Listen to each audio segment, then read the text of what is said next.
નમસ્તે. પ્રકરણ 1 સૂચકાંક પૂર્ણ કરવા તરફ જઈ રહ્યા છીએ. લાસ્ટ 2 લેક્ચરમાં આપણે લાસ્પેર, પાસે અને ફિશરનો સૂચકાંક જોયો હતો અને તેના વિશિષ્ટ દાખલાની ગણતરી પણ કરી ચૂક્યા. હવે આજે આપણે લાસ્ટ રીત જે બાકી છે જીવન નિર્વાહનો સૂચકાંક, જેની અંદર 2 ભાગ છે, કુલ ખર્ચની રીતે સૂચકાંક અને કૌટુંબિક અંદાજપત્રની રીતે સૂચકાંક. તો આજે પેલા જીવન નિર્વાહ ખર્ચનો સૂચકાંક એટલે શું એ થિયરી જોઈએ અને ત્યારબાદ તેના દાખલા. સૌપ્રથમ આપણે જીવન નિર્વાહ ખર્ચનું સૂચકાંક તેની વ્યાખ્યા જોઈએ. સમાજના કોઈ એક વર્ગના લોકોના કોઈ એક સમયે જીવન નિર્વાહ ખર્ચમાં આધાર વર્ષની સરખામણીમાં ચાલુ વર્ષે થતા સાપેક્ષ ટકાવારી ફેરફાર દર્શાવતા આંકને જીવન નિર્વાહ ખર્ચનું સૂચકાંક કહેવામાં આવે છે. અહીં ખાસ જોજો, એક એક શબ્દ. સમાજના કોઈ એક વર્ગના, અમીર વર્ગ, મધ્યમ વર્ગ અને તવંગર વર્ગ, આવી રીતે 3 વર્ગ હોય. કોઈ એક વર્ગના લોકોના કોઈ એક સમયે, આ ખાસ જોજો, કોઈ એક સમયે જીવન નિર્વાહ ખર્ચમાં આધાર વર્ષની સરખામણીમાં, એટલે કે એઝ ફોર એક્ઝામ્પલ 2012માં ચાલુ વર્ષે, એટલે કે અત્યારે 2015 હોય, થતાં સાપેક્ષ ટકાવારી ફેરફાર દર્શાવતા આંકને જીવન નિર્વાહ ખર્ચનું સૂચકાંક કહેવામાં આવે છે. જો અહીંયા કોઈ એક વર્ગ, આ વર્ગ લેવો જરૂરી છે. શું કામ? તો કે જીવન નિર્વાહ ખર્ચની ઘણી બધી વસ્તુ, જેમ કે અનાજ આપણે લઈએ, અનાજમાં તુવેર દાળ લઈએ, બરાબર? તો હવે આ દાળ છે એનો ભાવ અચાનક બમણો થઈ જાય તો અમીર વર્ગને કાંઈ ફેર નથી પડતો, એનું કન્ઝમ્પશન એ જ રહે. પણ મધ્યમ વર્ગ કે તવંગર વર્ગ છે એનો વપરાશ જરૂરથી ઓછો કરશે. અઠવાડિયામાં 4 વાર બનતી હશે તો બની શકે કે 2 વાર બને, અને સાવ તવંગર વર્ગ હોય તો બંધ જ થઈ જાય. એટલે આ શબ્દ ખાસ સમાજના કોઈ એક વર્ગના લોકોના કોઈ એક સમય, બરાબર, જીવન નિર્વાહ ખર્ચમાં આધાર વર્ષની સરખામણીમાં ચાલુ વર્ષે, જેમ કે કોઈ એક કુટુંબ હોય 2012માં એનું માસિક ખર્ચ 15,000 હોય, અત્યારે 2014માં એનો માસિક ખર્ચ 18,000 થાય, તો તેનું જીવન નિર્વાહ ખર્ચનું સૂચકાંક શું થશે? તો કે 18,000 ભાગ્યા 15,000 ગુણ્યા 100, એટલે કે 120. આધાર વર્ષનો સૂચકાંક 100, અત્યારે 120, અર્થાત 20% જેટલો વધારો થયો એમ કહેવાય. જીવન નિર્વાહ ખર્ચના સૂચકાંકની રચના કરતી વખતે કયા કયા મુદ્દાઓ ધ્યાનમાં રાખવા જોઈએ તેનો આપણે અભ્યાસ કરીએ. સૌ પ્રથમ છે હેતુ. કોઈ પણ સૂચકાંકની રચના કરતા પહેલાં તેના હેતુનું સ્પષ્ટીકરણ કરવું જોઈએ. જેમ કે મેં તમને કહ્યું ને કે સમાજના કયા વર્ગના લોકો માટે જીવન નિર્વાહ ખર્ચના સૂચકાંકની રચના કરવાની છે તે નક્કી કરવું જોઈએ. કામદાર વર્ગ અને તવંગર વર્ગના લોકોની જરૂરિયાતો જુદી જુદી હોય છે. દાખલા તરીકે અનાજનો ભાવ વધારો તવંગર વર્ગના લોકોના જીવન નિર્વાહ ખર્ચ પર વધુ અસર કરતો નથી, જ્યારે કામદાર વર્ગના લોકોના જીવન નિર્વાહ ખર્ચ પર વધુ અસર કરે છે. આથી જીવન નિર્વાહ ખર્ચના સૂચકાંકની રચના માટેનો હેતુ સ્પષ્ટ કરવો જરૂરી છે.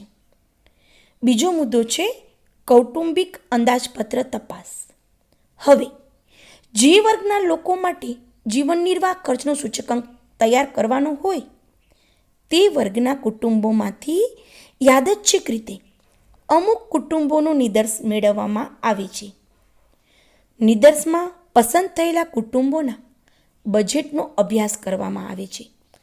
તેઓ દ્વારા વપરાશ કરવામાં આવતી જુદી જુદી વસ્તુઓની યાદી, વપરાશનું પ્રમાણ, છૂટક ભાવની યાદી, વપરાશ માટે કરવામાં આવતું ખર્ચ અને ખરીદીના સ્થળ વગેરે અંગેની માહિતી મેળવવામાં આવે છે. જો બધી નાની નાની વસ્તુ ખાસ ધ્યાન રાખજો, ઇવન ખરીદીનું સ્થળ પણ અગત્યનું છે. તમે જો મોલમાંથી કોઈ વસ્તુ લ્યો છો તો બની શકે એ જરૂરિયાત કરતાં મોંઘી હોય, અને છૂટક ભાવની દુકાન કે આસપાસની દુકાનથી લ્યો તો એ પ્રમાણે ભાવ હોય. અને માર્કેટિંગ યાર્ડથી જો વસ્તુ ખરીદી કરો, બલ્કમાં લ્યો છો, તો તેનો ભાવ એ પ્રમાણે હોય. મતલબ આ બધી નાની નાની વસ્તુને ધ્યાનમાં રાખવી પડે છે. અને આ પ્રકારની તપાસને નિદર્શ કૌટુંબિક અંદાજપત્ર તપાસ કહેવામાં આવે છે.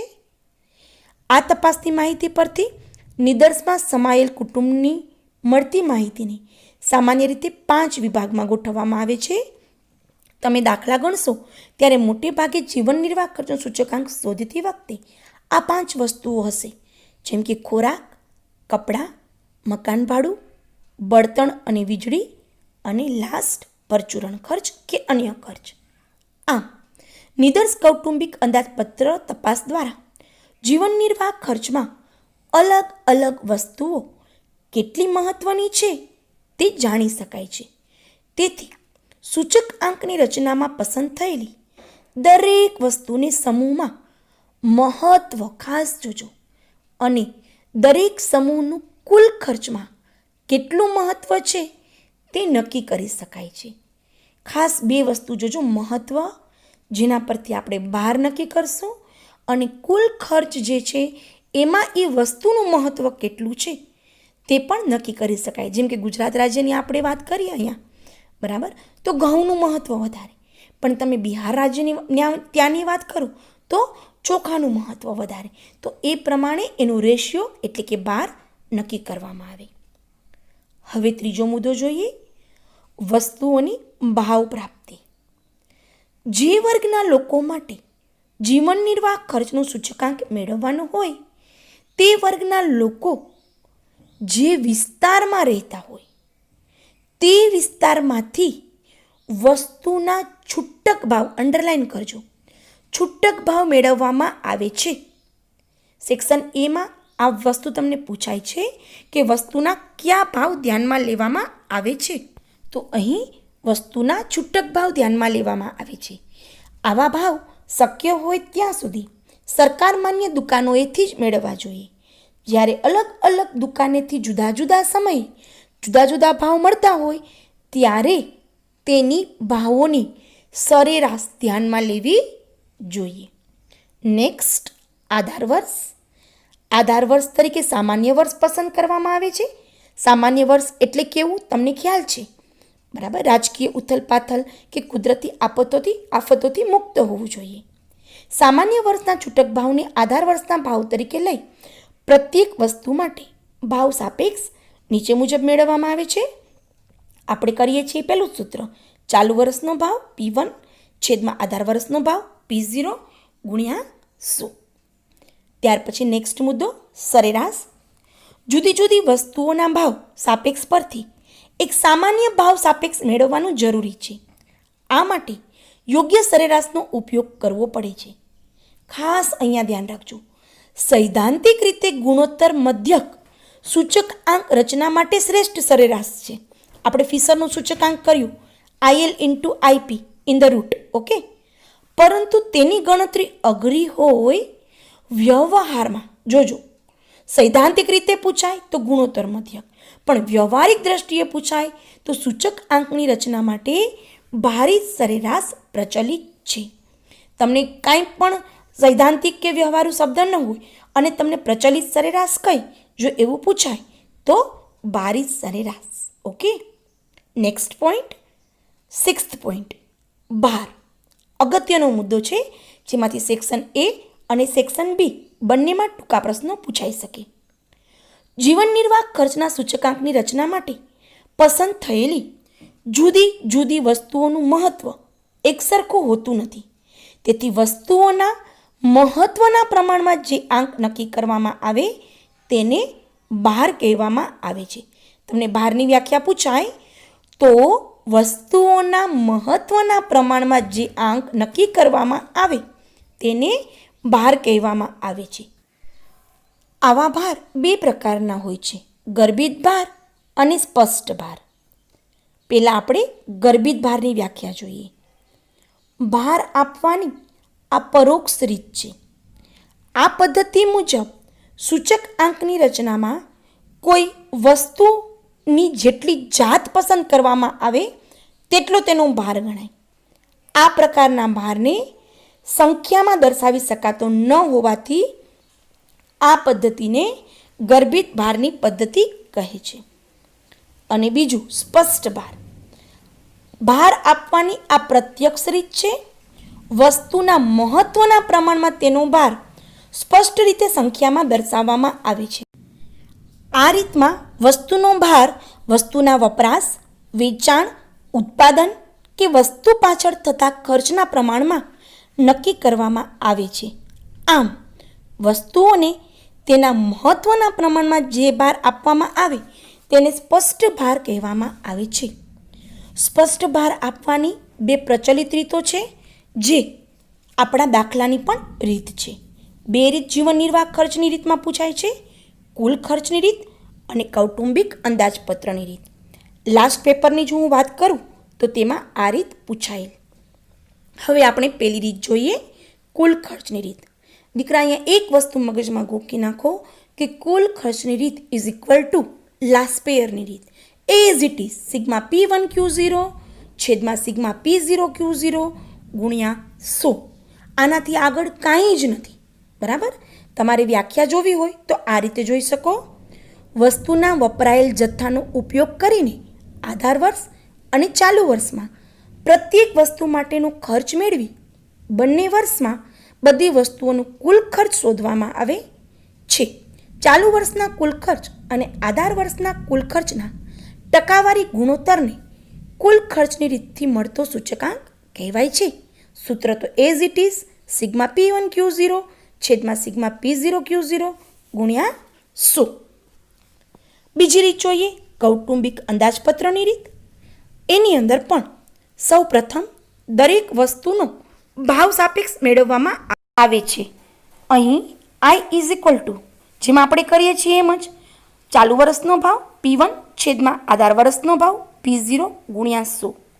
આ રીતે I મેળવશું અને W એટલે કે વેઇટ બરાબર આપણે લેશું P0Q0 આધાર વર્ષનો કુલ ખર્ચ અને એનું સૂત્ર થશે સૂચકાંક I બરાબર સિગ્મા IW છેદમાં સિગ્મા W. હવે આપણે આ રીતના દાખલા ગણીએ. સ્વાધ્યાય 1.4 દાખલા નંબર 5, જેની અંદર બંને રીત છે, કુલ ખર્ચની રીત અને કૌટુંબિક અંદાજપત્રની રીત. એમાં સિમ્પલ દાખલો પણ પૂછાઈ શકે, જેમાં એકમનું કોઈ જ રૂપાંતરણ ન હોય અને એકમનું રૂપાંતરણ હોય એવો દાખલો પણ સેક્શન Fમાં 5 માર્ક્સમાં પૂછાઈ શકે. પહેલાં આપણે સીધો સાદો દાખલો લઈએ. દાખલા નંબર 5 જે છે સ્વાધ્યાય 1.4માં એક વિસ્તારના કામદાર વર્ગ માટે કાપડના સમૂહના ખર્ચની વિગત આપેલી છે. તે પરથી કુલ ખર્ચ અને કૌટુંબિક બજેટની રીતે કાપડના સમૂહનો સૂચકાંક ગણો. સાડી, ધોતી, શર્ટિંગ અને અન્ય. એમાં વર્ષ 2010 એનો જથ્થો મેં લખેલો છે. એકમમાં કોઈ જ રૂપાંતરણ નથી, ખાલી અહીંયા જ એકમ આપેલ છે. અહીંયા કોઈ જ એકમ આપેલ નથી, મતલબ કે આપણે કંઈ કરવાનું નથી. 2010નો ભાવ એને આપણે P0 કહેશું અને 2014નો ભાવ એને આપણે P1 કહેશું. જેમ મેં તમને હમણાં જ થિયરીમાં કહ્યું કે કુલ ખર્ચની રીત એટલે લાસ્પેયરની રીત. લાસ્પેયર મીન્સ 10/00. 10 મતલબ P1Q0 અને P0Q0. ઓકે, આમાં આ તો તમને આવડે જ છે, ખાલી આપણે સ્પીડમાં જઈએ. P1Q0 કરીએ આપણે બરાબર 400 ગુણ્યા 5 કેટલા થશે? 2000. પછી 100 ગુણ્યા 8 800. 38 ગુણ્યા 20 760 અને 23.80 ગુણ્યા 15 357. આનો સરવાળો થશે, કેલ્સીમાં શાંતિથી કરો, 3917. આ આવ્યું આપણું સિગ્મા P1Q0. ઓકે, એ જ રીતે P0Q0 પહેલી બે કોલમ 5 3 15 1500 8 7 56 560 32.40 ગુણ્યા 20 એટલે 648 અને 20.9 ગુણ્યા 15 એટલે થશે 313.5. સરવાળો કરીએ 3021.5. આ છે સિગ્મા P0Q0. ઓકે, એટલે આપણે કુલ ખર્ચની રીત એનું પોર્શન થઈ ગયું. હવે આપણે શું જોઈએ? જીવન નિર્વાહ કૌટુંબિક અંદાજપત્રની રીત. કૌટુંબિક અંદાજપત્રની રીતમાં સિગ્મા આઈ ડબલ્યુ છેદમાં સિગ્મા ડબલ્યુ.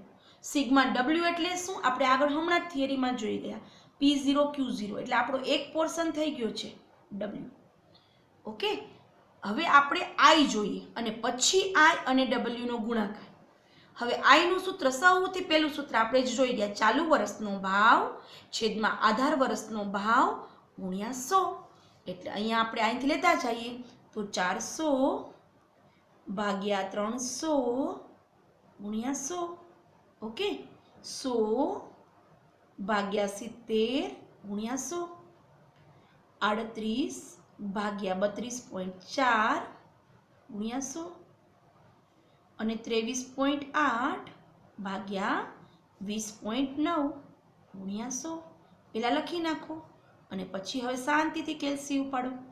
ઓકે, પહેલું કરીએ, એમાં આવે છે 133.3. બીજું કરો, એમાં આવે છે 142.9. 38 ભાગ્યા 32.4 કરો અને ગુણ્યા 100 કરો એટલે આવે છે 117.3. 23.8 ભાગ્યા 20.9 ગુણ્યા 100 કરો એટલે જવાબ આવે છે 113.9. હવે પરીક્ષામાં હોશિયાર વિદ્યાર્થીઓ છે ને, એ પણ ઉતાવળમાં આનો સરવાળો કરી નાખતા હોય છે અને એને સિગ્મા આઈ ડબલ્યુ કહી દેતા હોય છે. એટલા માટે પહેલેથી કોષ્ટક દોરી લેવાનું, પહેલેથી જ હેડિંગ આપી દેવાના, જેથી આપણને ખ્યાલ આવે કે મારે હજી એક કોલમ કરવાની બાકી છે. બરાબર ને? તો શું થાય, ડાયરેક્ટ આપણે સરવાળો કરવાની આદત હોય ને, એ સરવાળો થઈ જાય અને સૂત્રમાં એ જે આવે એ મુકાઈ જતું હોય છે.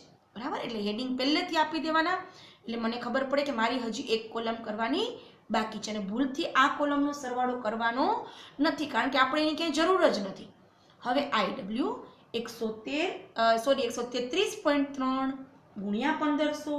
થોડુંક મોટું આવશે પણ શાંતિથી કરવાનું છે, ક્યાંય માઇન્ડ ડાયવર્ટ ન થવું જોઈએ, શાંતિથી. 1,999,50. 142.9 ગુણ્યા 800 એટલા આવે છે, જુઓ 824. ઓકે, ત્યાર પછી જુઓ 117.3 ગુણ્યા 648 બરાબર 76,010.4 અને 113.9 ગુણ્યા 313.5 એટલે આવે છે 35,707.65. અને આનો સરવાળો શાંતિથી એક પણ આંકડો સ્કીપ ન થાય એ રીતે કરો એટલે જવાબ આવશે 391692.05. આ છે આપણો સિગ્મા આઈ ડબલ્યુ. ઓકે, આને સિગ્મા P0 Q0 પણ છે અને સિગ્મા ડબલ્યુ પણ છે, આ ખાસ ધ્યાન રાખવાનું. એટલે આપણે બે રીતે દાખલો ગણવાનો છે. હવે કુલ ખર્ચની રીતે આ છેદમાં આ ગુણ્યા 100 અને કૌટુંબિક અંદાજપત્રની રીતમાં સિગ્મા આઈ ડબલ્યુ છેદમાં સિગ્મા ડબલ્યુ એ પણ કેલ્સી જ કરશે. જોઈએ આપણે બંને દાખલા. પહેલા લઈએ આપણે કુલ ખર્ચની રીતે સૂચકાંક.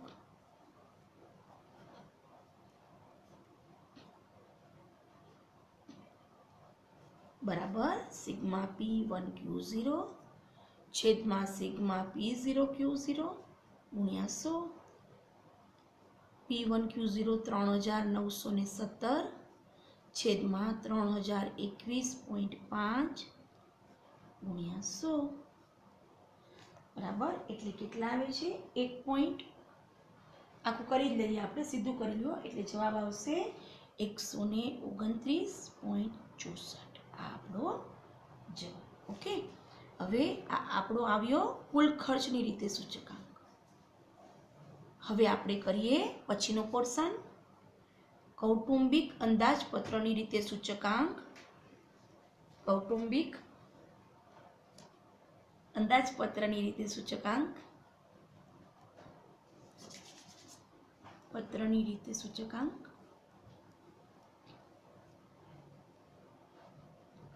બરાબર, સિગ્મા આઈ ડબલ્યુ છેદમાં સિગ્મા ડબલ્યુ. આઈ ડબલ્યુ શાંતિથી ઉપાડજો, હમણાં જ આપણે કર્યો છે. ઓકે, અહીંયાથી જો આ રકમ આપણો આંકડો જે લીધો હતો એ ધીમે એકથી ઉપાડીએ 39,169,2.05 છેદમાં સિગ્મા ડબલ્યુ 3021.5. ઓકે, અને આનો સરવાળો આનો જે આવે છે સૂચકાંક એ આવે છે I = 129.64. બંનેનો સેમ કુલ ખર્ચની રીતે અને કૌટુંબિક અંદાજપત્રની રીતે સૂચકાંક. ઓકે, સ્વાધ્યાય 1 સેક્શન F દાખલા નંબર 5. નીચે આપેલ માહિતી પરથી કુલ ખર્ચની રીતે અને કૌટુંબિક અંદાજપત્રની રીતે 2015નો સૂચકાંક ગણો અને આ બંને સૂચકાંક સમાન છે કે કેમ તે જણાવો. હમણાં આગળના દાખલામાં આપણે જોયું કે બંને સૂચકાંક સમાન આવ્યા હતા. અહીંયા પણ આવશે કે નહીં જોઈએ. ચાલો, વસ્તુ આપેલી છે ઘઉં, ચોખા, ખાંડ, તેલ, દાળ અને ઘી. એકમ આપેલ છે. હવે આમાં એકમ વાળો દાખલો છે, થોડુંક ધ્યાન રાખવાનું છે. જનરલી પરીક્ષામાં આવો જ દાખલો પૂછાય કે જેમાં થોડું ઘણું એકમનું રૂપાંતરણ પણ હોય. પેલા કોલમના હેડિંગ મેં આપી દીધા છે. વર્ષ 2013નો જથ્થો એટલે Q0, વર્ષ 2013નો ભાવ એટલે P0 અને વર્ષ 2015નો ભાવ એટલે P. હવે એક એક વસ્તુ લેતા જઈએ. ઘઉં લઈએ તો ઘઉંમાં જુઓ અહીંયા ક્વિન્ટલ છે, અહીંયા કિલોગ્રામ છે. મને અહીંયા કિલોગ્રામ છે તો મને અહીંયા પણ કિલોગ્રામ લખવા પડશે. હવે તમે જ મને કહો, આગળ આપણે ભણી ગયા કે એક ક્વિન્ટલ એટલે કેટલા કિલોગ્રામ? 100. બરાબર, એટલે આગળ 100 આવ્યા. બરાબર જોજો હો, આ 100 આવ્યા. એકમના ખાનામાં એકમની આગળ સંખ્યા આવે એટલે આપણે ભાવ બદલશું. બરાબર, તો અહીંયા તો 100 કિલોગ્રામમાં કાંઈ ફેર નહીં પડે, પણ આપણો ભાવ બદલશે. ભાવ જે 1800 રૂપિયા છે એ 100 કિલોગ્રામનો છે. આપણે 1 કિલોગ્રામનો ભાવ કરશું એટલે કેટલો થશે? 18. એ જ રીતે અહીંયા 2400 છે તો કેટલા થશે? 24. ઓકે, આ તમને આગળના દાખલામાં મેં ખૂબ વ્યવસ્થિત સમજાવેલું છે એટલે અત્યારે તમને તરત ખ્યાલ આવી જ જશે. આ 100 મેં પેન્સિલથી એટલે લખ્યા કારણ કે પરીક્ષામાં લખવાના નથી. તમારે ખાલી કિલોગ્રામ એકમ જ લખવાનું છે. તમારે માઇન્ડમાં રાખવાનું છે એકમના ખાનામાં આગળ 100 આવ્યા એટલે મારે ભાવ બદલવાનો છે. બીજું એકમ લઈએ, એમાં કિલોગ્રામ સેમ છે. અહીંયા 40 કિલોગ્રામ છે પણ અહીંયા કિલોગ્રામની આગળ 20 છે. જો એ પણ હું પેન્સિલથી લખું છું. આગળ સંખ્યા આવી એટલે આપણો ભાવ બદલશે. બરાબર, 700 ભાગ્યા 20 કરો એટલે અહીંયા કેટલા આવશે? 35. અને 800 ભાગ્યા 20 કરો એટલે આવશે 40. ડન. ત્યાર પછી તો કાંઈ જ નથી. અહીંયા 1 જ કિલોગ્રામ છે, અહીંયા પણ કિલોગ્રામ જ છે એટલે કાંઈ રૂપાંતર કરવાનું છે જ નહીં એકમનું. એ નથી ભાવ બદલવાના. 30 અને 36. તેલ લઈએ તો તેલની અંદર પણ સેમ જ રીતે છે, કિલોગ્રામ છે. અહીંયા કિલોગ્રામ છે અને અંદર પણ કિલોગ્રામ જ છે એટલે અહીંયા આવશે 60, અહીંયા આવશે 108 અને અહીંયા આવશે 120. ત્યાર પછી જુઓ છે બે જગ્યાએ કિલોગ્રામ. અહીંયા કિલોગ્રામ છે, અહીંયા પણ કિલોગ્રામ જ છે 40 કિલોગ્રામ. પણ જુઓ અહીંયા કિલોગ્રામની આગળ 20 સંખ્યા છે. એકમના ખાનામાં એકમની આગળ સંખ્યા એટલે ભાવ બદલશું. 2000 ભાગ્યા 20 એટલે કેટલા આવશે? 100. અને 2400 ભાગ્યા 20 એટલે કેટલા આવશે? 120. ઘીની અંદર તો અહીંયા કિલોગ્રામ જ છે, 1 જ કિલોગ્રામ છે અને અહીંયા પણ કિલોગ્રામ છે 36 કિલોગ્રામ. બરાબર, એટલે બીજું કાંઈ કરવાનું છે જ નહીં. 400 રૂપિયા અને 480. ઓકે, બસ અઘરામાં અઘરો પોર્શન હતો એ તો થઈ ગયો. હવે આગળ તમે જેમ કર્યું હતું એમ જ શું કરવાનું છે? કુલ ખર્ચની રીત આપણે કરીએ એટલે P1 Q0, P0 Q0. તમને હવે ખબર પડી ગઈ છે કે P0 Q0 એટલે W આપણો. અને કૌટુંબિક અંદાજપત્રની રીત માટે આપણે I જોશે. I = P1 છેદમાં P0 ગુણ્યા 100 અને લાસ્ટ કોલમ IW. બધા હેડિંગ આપી દેવાના એટલે કોઈ કોલમ આપણાથી છૂટી ન જાય. ઓકે, હવે શાંતિથી એક એક કોલમ લેતા જઈએ. P1 Q0 એટલે પહેલી અને ત્રીજી કોલમ 2400, 24 ગુણ્યા 100, 4 4 1600, 36 ગુણ્યા 40 1440, 12 6 72, 120 ગુણ્યા 40 4800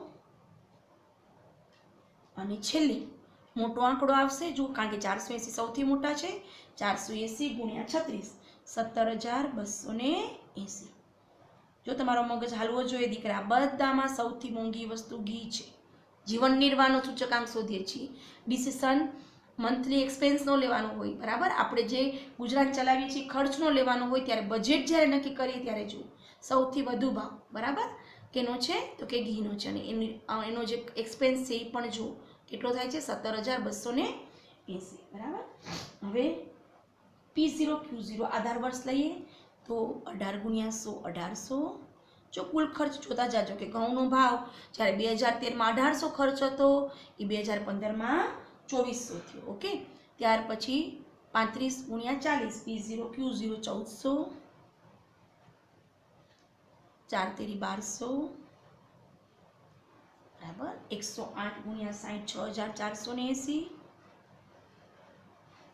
ત્યાર પછી 4000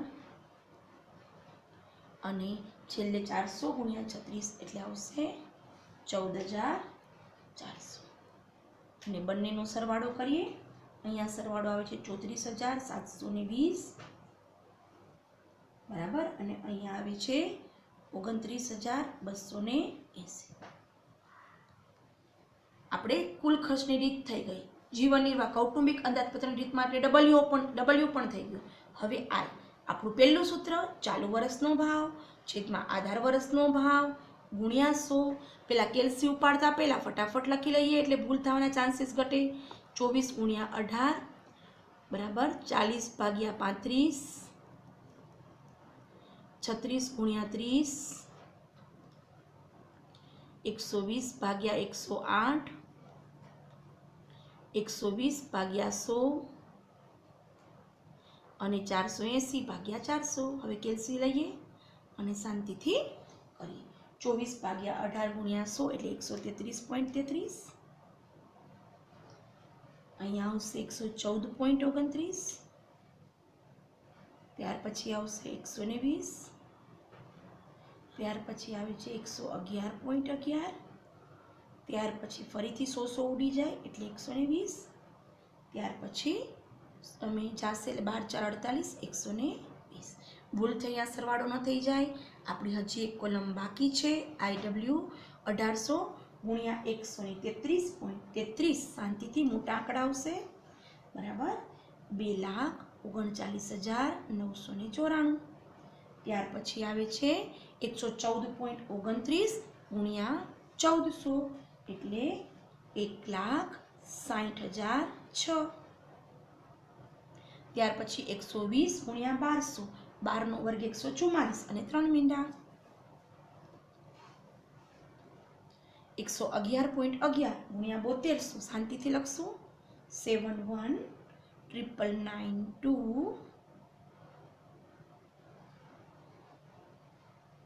અને 0.8 બારોબાર જશે ત્યાર પછી આવે છે 120 ગુણ્યા 4000 જો મીંડું લખવામાં ધ્યાન રાખજો બેટા 48 એક મીંડું આ ને 3 મીંડા એટલે 4 1 2 3 4 ઓકે કેલ્સીમાં ગણવામાં ભૂલ થશે એટલે અહીંયા ક્રોસ નજર કરવાની હવે છે 14400 ગુણ્યા 120 એટલે 17 લાખ થશે 17,28,000 જો મેં આ એકડો બારોબાર લખ્યો છે ખાસ જોજો અને કેલ્સીમાં ફરીથી સરવાળો કરતી વખતે આંકડા ઇનપુટ કરતી વખતે શાંતિથી ધ્યાન રાખવાનું અહીંયા આવે છે હવે 34,71,992 આપણા 8 બારોબાર હતા 0.8 ઓકે ખાસ મોટા આંકડા છે શાંતિથી આરામથી કરવાનું હવે કુલ ખર્ચની રીતે સૂચકાંક બરાબર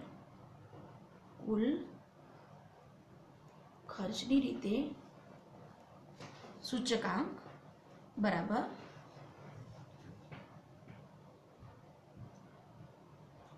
સિગ્મા P1 Q0 છેદમાં સિગ્મા P0 Q0 ગુણ્યા 100 34,720 છેદમાં 29,280 ગુણ્યા 100 બરાબર. એટલે આપણું આય આવે છે કુલ ખર્ચની રીતે 118.58.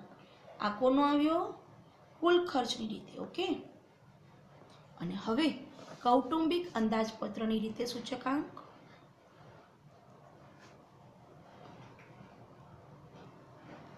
અંદાજપત્રની રીતે સૂચકાંક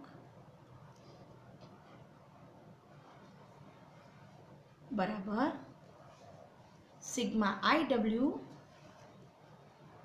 છેદમાં સિગ્મા W. 34,34,71,992.8 છેદમાં સિગ્મા P0 Q0 એ જ આપણો સિગ્મા W એટલે 29,280. જુઓ તો કરો તો શું આવે છે? સમાન થાય છે કે નહીં? આગળ તો 118.58 હતું ને, અહીંયા કરો, અહીંયા પણ થાય છે 118.58. આ કરીને મૂકી નથી દેવાનું. આપણે કીધું છે કે આ સરખા થાય છે કે નહીં ચકાસો. ચકાસો કીધું છે એટલે આપણે નીચે એક લાઈન લખવી જરૂરી બને છે કે આમ કુલ ખર્ચની રીતે અને આમ કુલ ખર્ચની રીતે અને કૌટુંબિક અંદાજપત્રની રીતે